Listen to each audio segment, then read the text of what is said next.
बोलो राधे राधे। सतकथा में आज हम सुनेंगे महाभारत के युद्ध में भगवान कृष्ण से लेकर बहुत सारे महावीर योद्धाओं ने बढ़कर हिस्सा लिया, लेकिन एक योद्धा ऐसा भी था जिन्होंने महाभारत के युद्ध में न जाने क्यों भाग नहीं लिया। तो आइए जानते हैं आज ऐसे ही खास योद्धा के बारे में। लेकिन जानने से पहले चैनल को सब्सक्राइब करें, लाइक और शेयर करें। वो कोई और योद्धा नहीं बल्कि बलराम।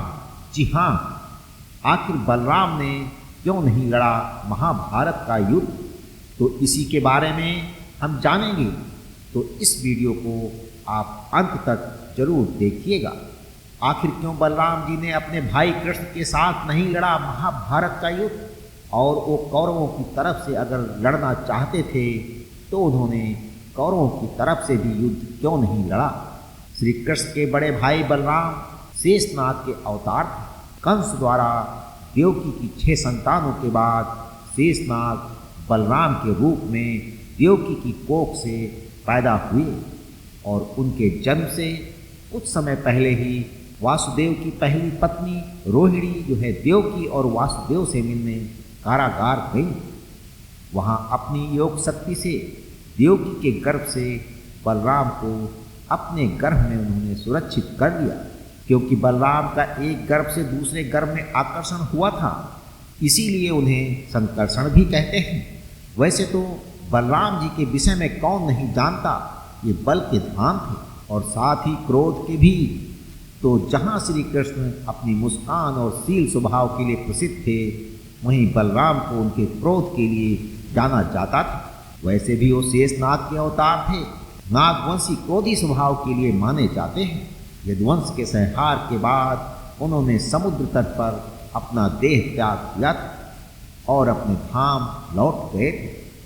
बलराम की शक्ति जानते हुए जरासंध को बलराम ही अपने लायक प्रतिद्वंदी दिखाई देते थे, अन्य कोई नहीं। अगर श्री कृष्ण की योजना भीम द्वारा जरासंध के वध की ना होती तो बलराम ही जरासंध का वध कर चुके होते। लेकिन इतने बलशाली होने पर उन्होंने महाभारत के युद्ध में न लड़ने का फैसला क्यों किया?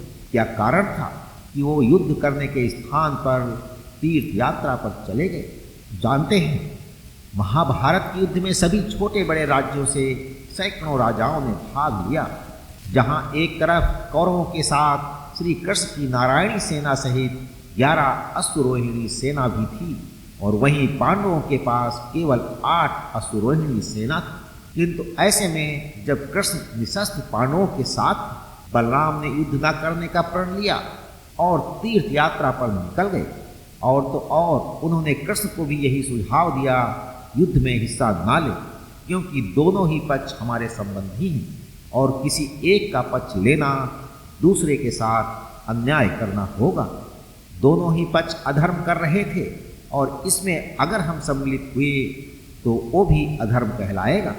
बलराम भैया दुर्योधन को वचन दे चुके थे और कृष्ण जो है युद्ध में शस्त्र नहीं उठाएंगे, इसलिए श्री कृष्ण ने उनके वचन का मान रखते हुए युद्ध में बिना शस्त्र के भाग लिया और अर्जुन के सारथी बन गए।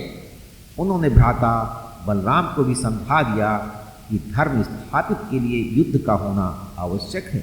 और रही बात संबंधों की, तो एक पक्ष सेना को चुने और एक पक्ष मुझे चुन ले।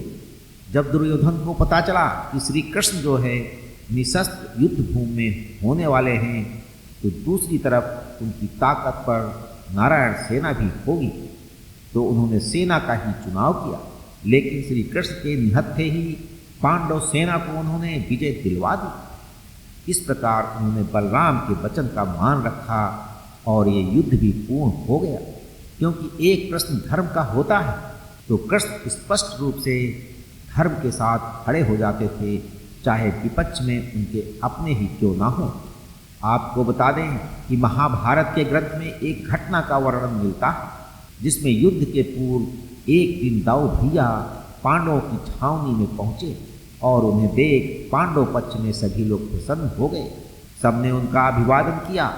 सबका अभिवादन स्वीकार करके बलराम धर्मराज युधिष्ठिर के पास बैठे। सबको आशा थी कि उन्होंने अपना निर्णय बदल लिया होगा, लेकिन बलराम बड़े दुखी और व्यतीत मन से कहने लगे कि इस युद्ध में मुझे कोई रुचि नहीं है। सभी लोग आपस में लड़कर मूर्खता कर रहे हैं।